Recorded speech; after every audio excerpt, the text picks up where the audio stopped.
부처님께서 말씀하셨습니다. 이 1500년이 지난 뒤에는 나의 정법이 약해져 말법의 시대에 들어갈 것이다. 그때 불법을 배우는 사람들은 큰 한 가지 실수에 빠지기 쉽다. 그 실수는 수행자의 공덕 성취를 어렵게 할 뿐 아니라 불법이 그릇된 길로 흐르게 만든다. 그렇다면 부처님께서 그토록 염려하신 실수는 무엇일까요? 이 예언은 오늘의 사람들에게 어떤 영향을 줄까요? 말년의 어느 날이었습니다. 왕사성 근처 타바스 라바스티 숲에서 석가모니 세존께서 찌에우 비구와 제자들에게 법을 설하고 계셨습니다. 그때 세존의 나이는 80에 이르렀습니다. 그러나 몸은 여전히 건장했고 지혜는 해와 달처럼 맑았습니다.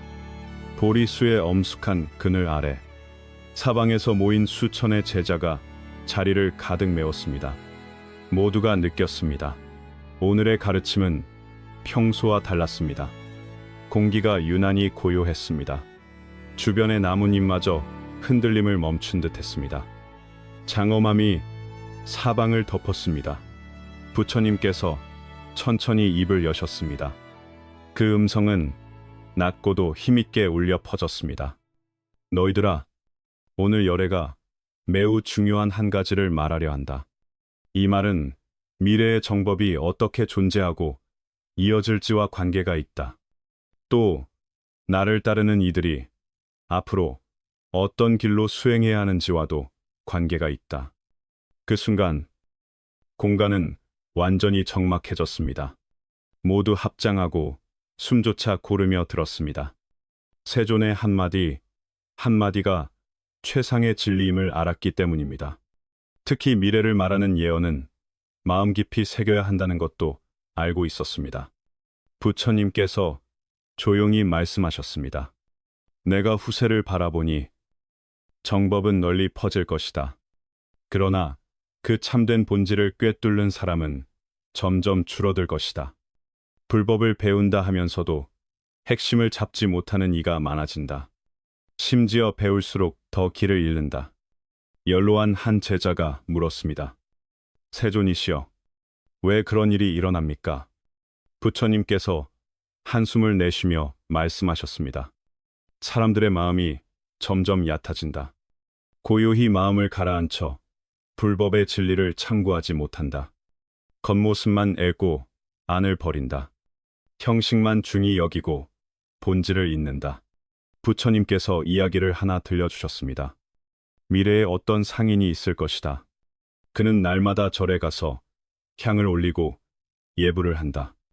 겉으로는 매우 공경스러워 보인다. 그러나 그의 목적은 장사가 잘 되게 하는 것뿐이다.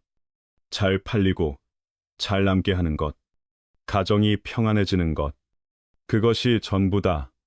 그런 방식의 불법 공부는 이렇다. 값비싼 향과 촛불을 고르듯 고른다. 그러나 불법이 무엇인지 자체를 모른다. 그 이야기의 제자들은 깊은 생각에 빠졌습니다.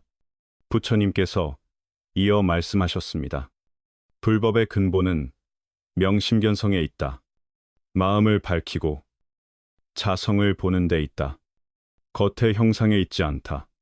그러나 내가 보니 2500년 뒤 세상은 이 근본을 완전히 거꾸로 뒤집을 것이다. 젊은 제자가 물었습니다. 세존이시여, 2500년 뒤의 세상은 어떤 모습입니까? 부처님께서 말씀하셨습니다. 그때 세상은 큰 변화를 겪는다. 사람들의 생활 방식은 지금과 전혀 달라진다. 사고 방식도 달라진다. 과학기술은 크게 발달한다. 그런데 사람의 마음은 더 복잡해진다. 그 시대의 사람들은 높은 건물 속에서 산다. 특별한 방식으로 서로 연락한다. 정보는 눈이 어지러울 만큼 빠르게 퍼진다. 하지만 그 빠름이 오히려 사람들에게 고요히 생각하는 능력을 빼앗는다. 제자들은 넋을 잃고 들었습니다. 그런 세계는 그들에게 상상하기조차 어려웠기 때문입니다. 부처님께서 말씀을 이으셨습니다. 그 시대에는 불법을 배우는 사람은 지금보다 훨씬 많아질 것이다. 그러나 불법을 진짜로 이해하는 사람은 지금보다 훨씬 적을 것이다. 그 이유는 대부분이 큰 실수 하나에 빠지기 때문이다. 그 실수는 소용돌이와 같다. 한 번 떨어지면 빠져나오기 어렵다. 사람은 자신이 수행한다고 착각한다. 그러나 실제로는 불법에서 점점 멀어진다. 한 노수행자가 물었습니다.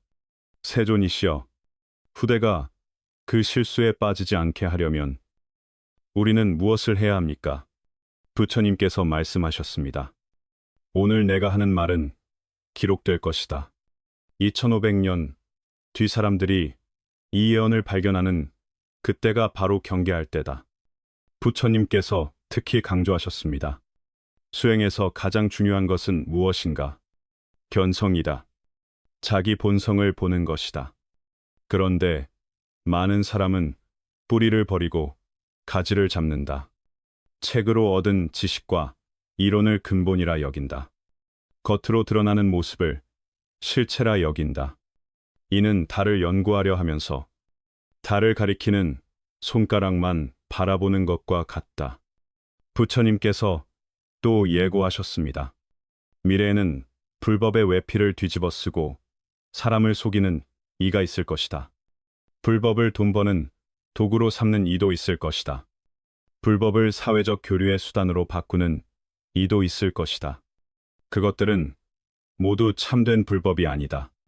제자들은 크게 근심했습니다. 그때 부처님의 어조가 갑자기 단단해졌습니다. 오늘 내 말을 이해하는 사람이 단 한 명이라도 있다면 그 실수는 피할 수 있다. 진리는 영원히 변하지 않는다. 불법의 본질도 영원히 변하지 않는다. 예를 들어 이 등불을 보아라. 겉모양이 어떻게 바뀌어도 비추는 본질은 변하지 않는다. 불법도 그러하다. 시대가 어떻게 변해도 명심견성의 이치는 변하지 않는다.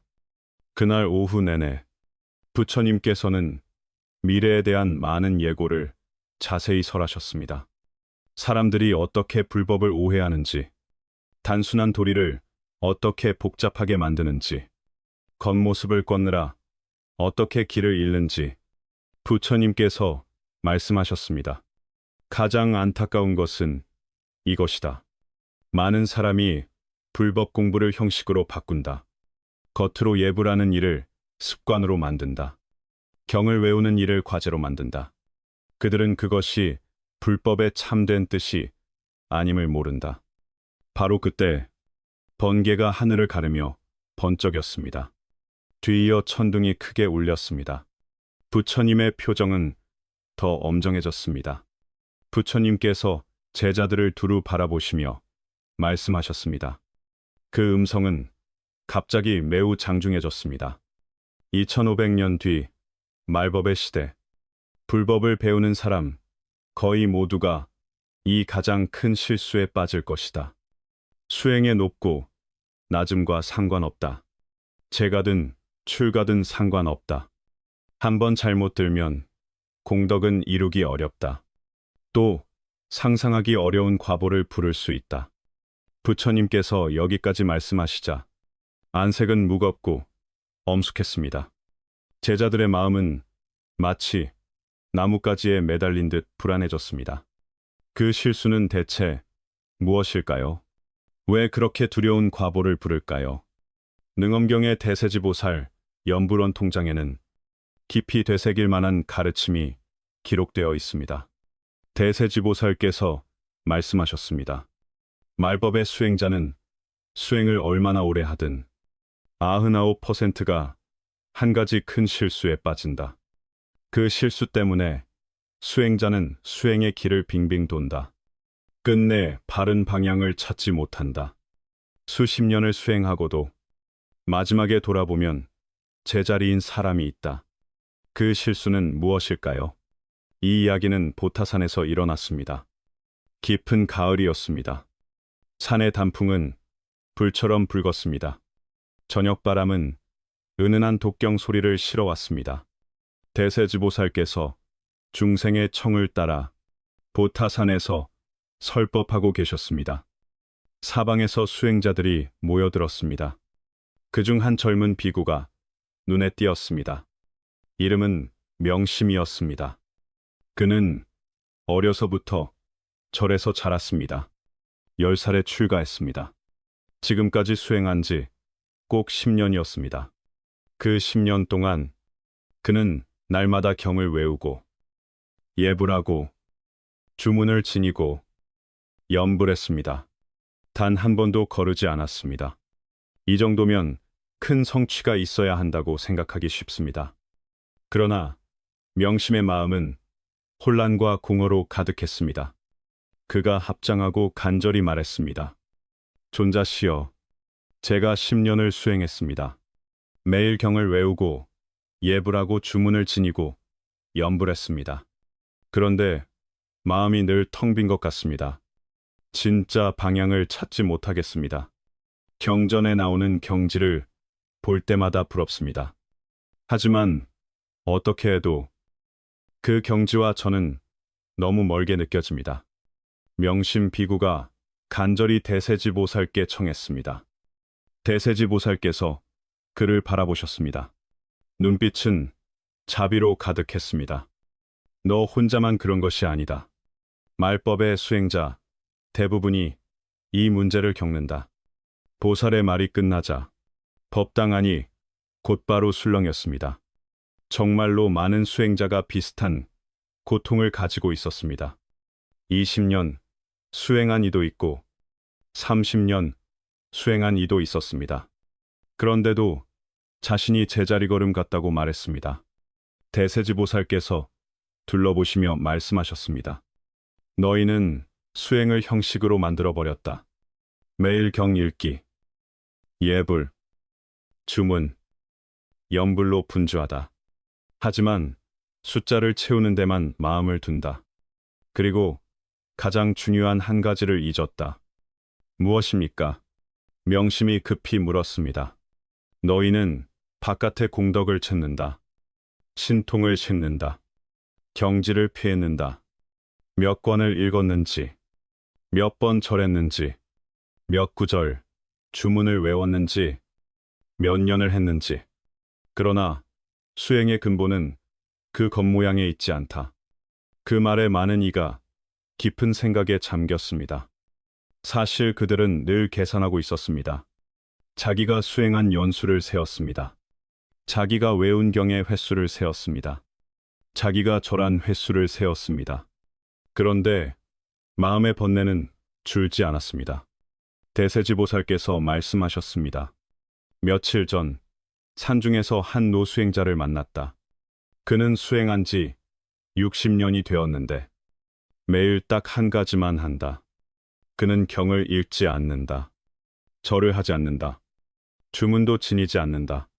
이 말이 나오자 법당이 뒤집힐 듯 웅성거렸습니다. 경을 읽지 않고 절도 하지 않고 주문도 지니지 않는데 그런 사람이 수행자라고 할 수 있습니까? 명심은 더 참지 못하고 물었습니다. 그렇다면 그는 어떻게 수행합니까? 대세지보살의 음성이 또렷하게 울렸습니다. 그는 매일 자기 마음을 관조한다. 그는 말한다. 경은 안 읽어도 된다. 부처께 절은 안 해도 된다. 주문은 안 외워도 된다. 하지만 마음은 관하지 않으면 안 된다. 그 한마디는 마치 벼락처럼 모두를 깨웠습니다. 그제야 사람들은 알아차렸습니다. 자기가 그토록 가던 바깥의 형식이 오히려 수행의 본질을 잃게 만들었다는 것을요. 대세지보살께서 이어 말씀하셨습니다. 그 노수행자는 내게 이렇게 말했다. 젊었을 때 나도 너희와 같았다. 매일 여러 공과를 채우느라 분주했다. 그러던 어느 날 깨달은 한 조사 스님을 만났다. 그 조사 스님이 물었다.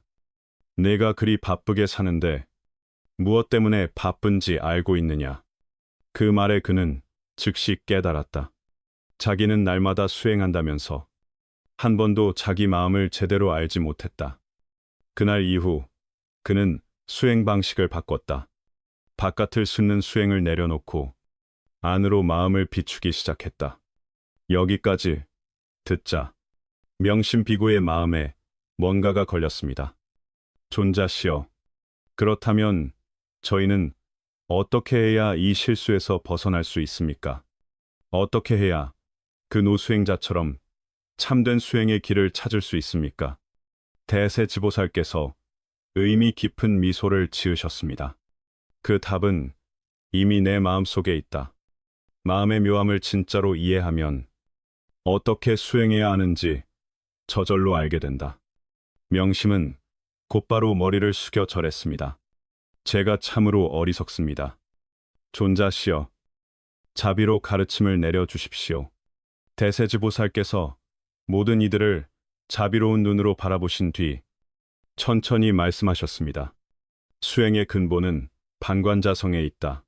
자기 본성을 돌이켜 비추는 데 있다. 너희는 날마다 바깥을 향해 구한다. 그런데 고개를 돌려 자기 마음을 보는 것을 잊는다. 마음이 곧 부처다. 부처가 곧 마음이다.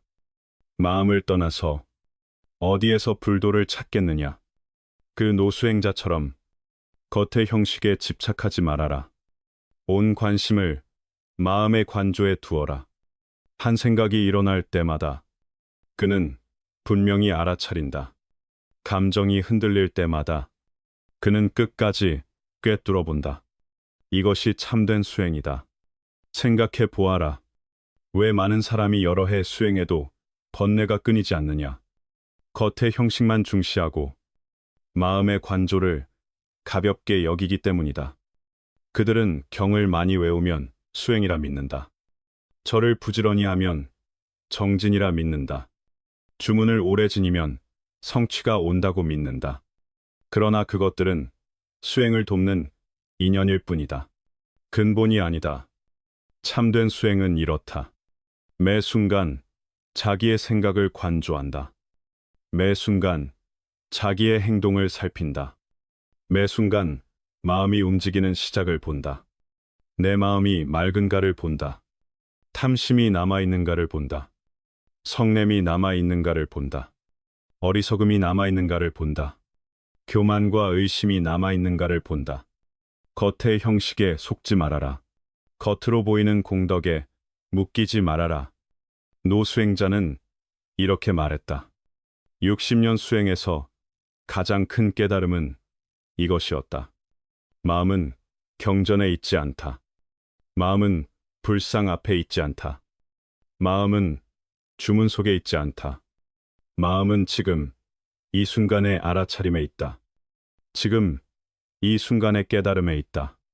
한 생각이 일어나 사라지는 것, 감정이 오르내리며 변하는 것, 그 모든 것이 수행의 기회다. 삶의 작은 순간들이 바로 수행의 자리다. 사람을 대할 때 일어나는 자비의 한 생각, 역경을 만났을 때 예 맑은 한 생각, 순경을 만났을 때 평상한 한 생각, 지금 이 순간이 수행의 순간이다.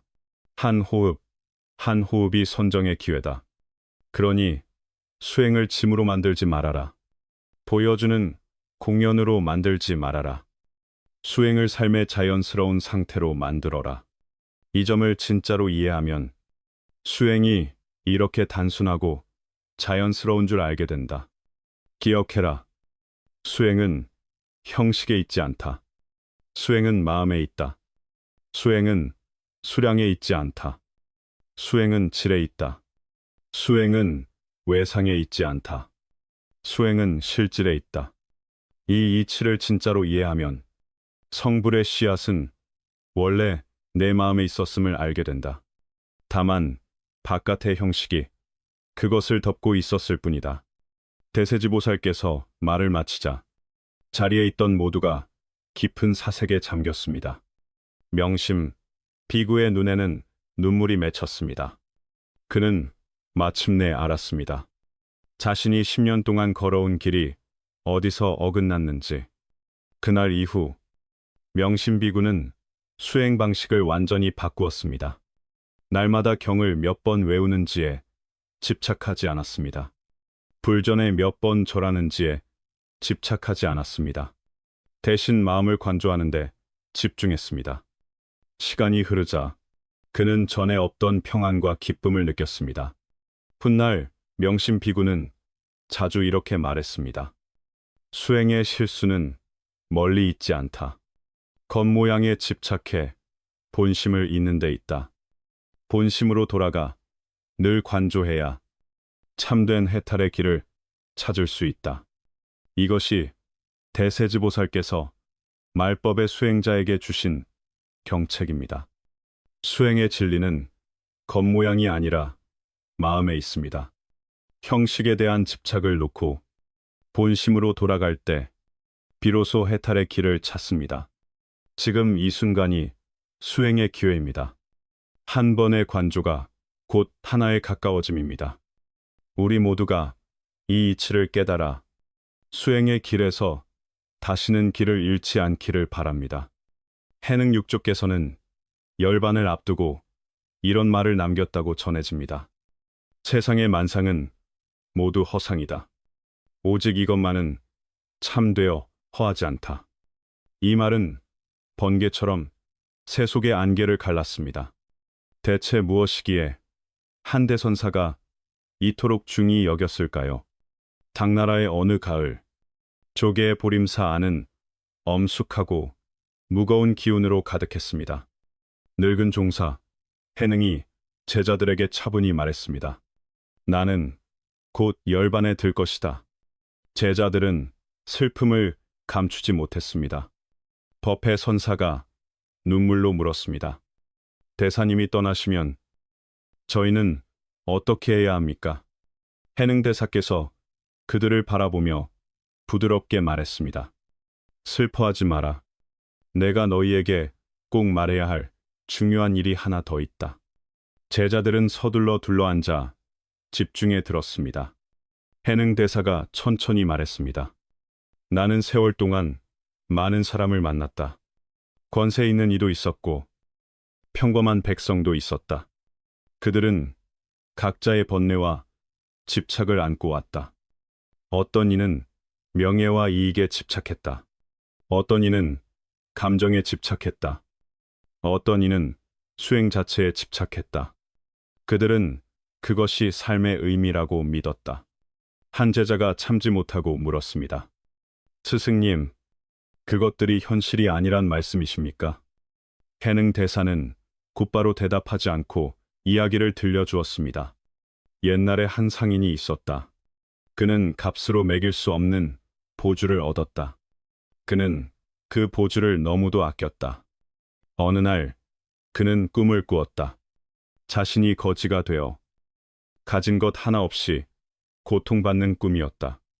잠에서 깨어보니 보주는 여전히 곁에 있었다. 제자들은 생각에 잠겼습니다. 한 제자가 물었습니다. 스승님, 이 이야기는 어떤 뜻입니까? 해능 대사가 말했습니다. 상인이 꿈에서 거지가 되었을 때 그는 거지의 처지가 매우 현실처럼 느껴졌겠지. 하지만 깨어보니 그건 꿈이었다. 그렇다면 인간 세상의 공명과 이익, 원망과 사랑, 그 모든 것도 이와 같지 않겠느냐? 한 제자가 문득 깨달았습니다. 스승님 말씀은 그것들이 모두 허상이라는 뜻이군요. 해능 대사가 고개를 끄덕였습니다. 인생은 꿈과 같다.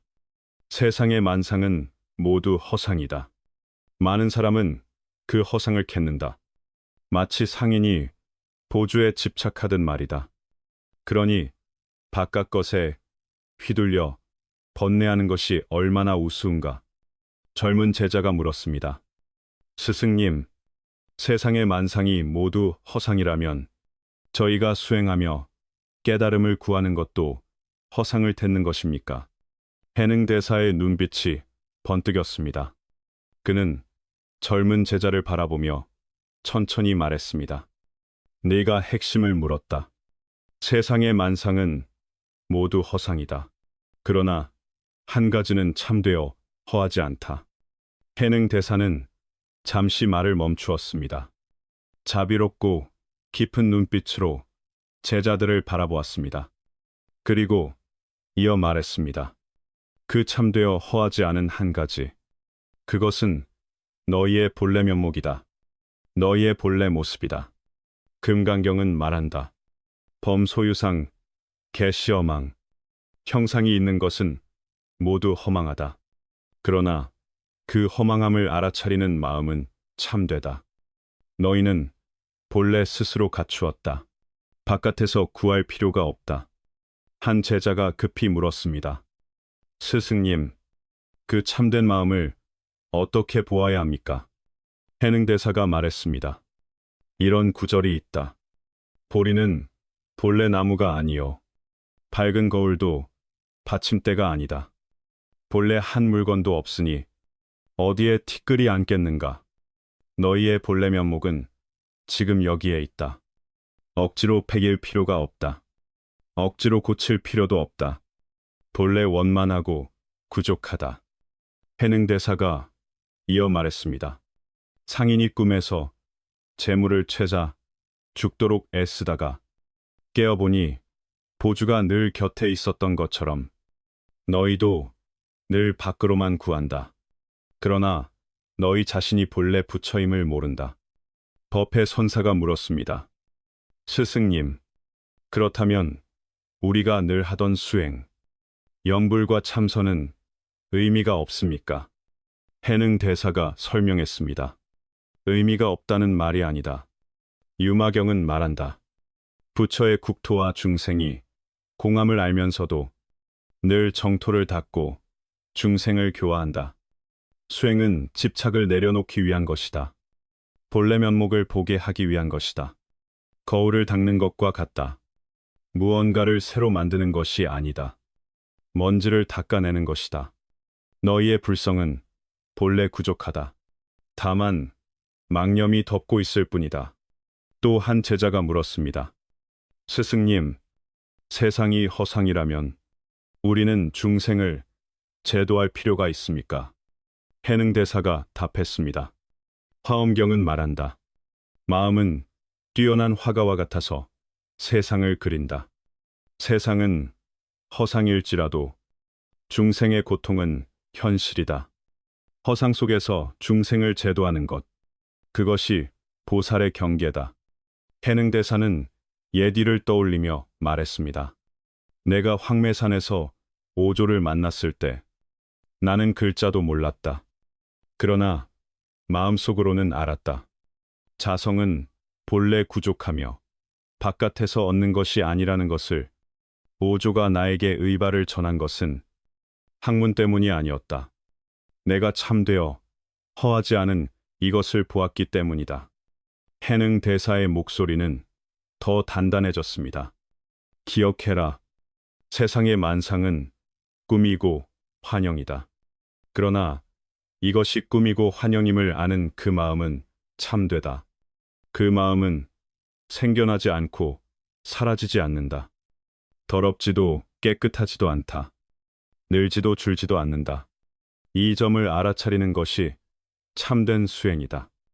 이 가르침은 육조단경에 기록되어 선종의 중요한 법문이 되었습니다. 세상 허상에 홀리지 말라. 자기의 불성, 본래 갖춘 성품을 보아라. 그것이 참되어 허하지 않다. 금강경은 또한 말합니다. 일체유의법, 여몽한 포영, 여로여겨전, 응자겨 시관. 세상 모든 것은 꿈과 같고 환영과 같다. 그러나 이것을 꿈과 환영이라 아는 그 마음은 맑고 또렷하다. 이것이 해능 육조가 열반 직전에 전하려 한 마음의 핵심입니다. 그리고 후대 수행자에게 남긴 가장 큰 보배입니다. 열반이 가까워지자 해능대사의 목소리는 더 잔잔해졌습니다. 그러나 사람의 마음을 꿰뚫는 힘은 더 강했습니다. 너희는 기억해야 한다. 이 허상을 느끼고 알아차리는 그 마음. 그 마음은 모든 대립을 넘어선다. 생과 사를 넘어선다. 선과 악을 넘어선다. 그것은 말로 완전히 설명되는 개념이 아니다. 살아있는 체험이다. 그것에 진짜로 닿으면 혼란도, 불안도, 두려움도 자연히 사라진다. 해능 대사는 잠시 멈추고 그 자리에 있는 제자들을 하나하나 바라보았습니다. 많은 사람이 평생을 밖으로 찾는다. 권력과 재물과 명성을 태는다. 심지어 깨달음이라는 이름까지 싣는다. 그러나 그들이 쏟는 모든 것은 결국 이 마음에서 시작된다는 것을 잊는다. 바깥의 보주에 집착하고 자기 안의 보물창고를 보지 못하는 상인과 같다. 너희는 그 길로 다시 가지 마라. 해능 대사가 손을 들어 말했습니다. 이야기 하나를 더 들려주겠다. 옛날 한 수행자가 있었다. 그는 여러 해 고행했지만 끝내 깨닫지 못했다. 어느 날 늙은 화상에게 깨달음의 방법을 물었다. 늙은 화상은 말하지 않고 하늘의 달을 가리켰다. 수행자는 의아했지만 여전히 깨닫지 못했다. 며칠 뒤 늙은 화상은 다시 그를 데리고 달을 보게 했다. 그때 수행자는 문득 알았다. 깨달음은 달에 있지 않다. 달을 볼 수 있는 눈에 있다. 해능 대사가 말했습니다. 너희는 알아야 한다. 수행은 무언가를 바꾸려는 것이 아니다. 본래의 모습을 알아차리는 것이다. 너희는 본래 부처다. 다만 망령과 집착이 그 빛을 가린다. 그러니 집착을 내려놓아 맑은 마음이 드러나게 해야 한다. 이것은 노력으로 새로 얻는 목표가 아니다. 지금 이 자리에서 바로 확인할 수 있는 진상이다. 한 제자가 물었습니다. 스승님, 집착을 어떻게 내려놓습니까? 해능 대사가 미소 지었습니다. 집착을 내려놓는 것은 억지로 무엇을 하는 것이 아니다. 집착이 허상임을 알아차리는 것이다. 꿈을 꾸면 꿈속 장면이 너무 현실 같아 울고 웃는다. 그러나 깨어나면 모두 사라진다. 이와 같다. 세상 모든 것이 꿈과 환영과 거품과 그림자임을 진짜로 보면 집착은 저절로 내려간다. 해능 대사가 이어 가르쳤습니다. 집착은 겹겹의 줄이다. 그 줄이 너희의 참된 마음을 묶는다. 나에 대한 집착을 놓아라. 남에 대한 집착을 놓아라. 세상에 대한 집착을 놓아라. 그러면 마음은 자유로워진다. 새가 새장 밖으로 날아오르듯 너희는 넓은 하늘을 얻게 된다. 그 하늘이 바로 너희의 본래 면목이다. 끝이 없고 경계가 없다. 어디에나 있다. 기억해라. 그 마음은 생기지 않고 사라지지 않는다. 더럽지 않고 깨끗하지 않다. 늘지 않고 줄지 않는다. 어떤 것에도 오염되지 않는다. 어떤 것에도 바뀌지 않는다. 언제나 고요하고, 언제나 원만하고, 언제나 밝다. 그것을 진짜로 알아차리면 너희 안에 무한한 지혜와 자비가 있음을 알게 된다. 그것이 참된 해탈이다. 해능 대사는 마지막 생의 힘으로 제자들에게 생명의 진상을 드러내 주었습니다. 세상 허상에 홀리지 말라. 본래 갖춘 불성을 보아라. 그것만이 참되어 허하지 않다. 원각경은 말합니다. 일체 중생은 본래 이미 부처이다. 이 본래의 자성이야말로 세상에서 유일하게 참되어 허하지 않은 것입니다. 마지막으로 해능 대사는 다시 강조했습니다. 이 맑은 마음으로 삶의 모든 것을 마주하라. 기쁨도 허상이다. 고통도 허상이다. 성공도 허상이다. 실패도 허상이다. 그것들에 홀리지 마라. 그것들에 묶이지 마라. 마음의 평안과 밝음을 지켜라. 그 참된 마음이 너희 인생의 방향을 이끌게 하라. 그 말을 마치고 해능 대사는 평온히 눈을 감았습니다. 끝까지 들어주신 분들께 감사합니다. 참된 수행은 세속을 떠나 소란을 피하라는 뜻이 아닙니다. 지금 이 자리에서 안으로 관조하라는 뜻입니다. 정념을 지키고 정어를 지키라는 뜻입니다. 현실 속에서 자성의 빛과 자비와 길상을 살아내라는 뜻입니다. 우리 모두가 타인을 통해 스스로를 비추고 그로써 자신을 더 바르게 닦아가기를 바랍니다.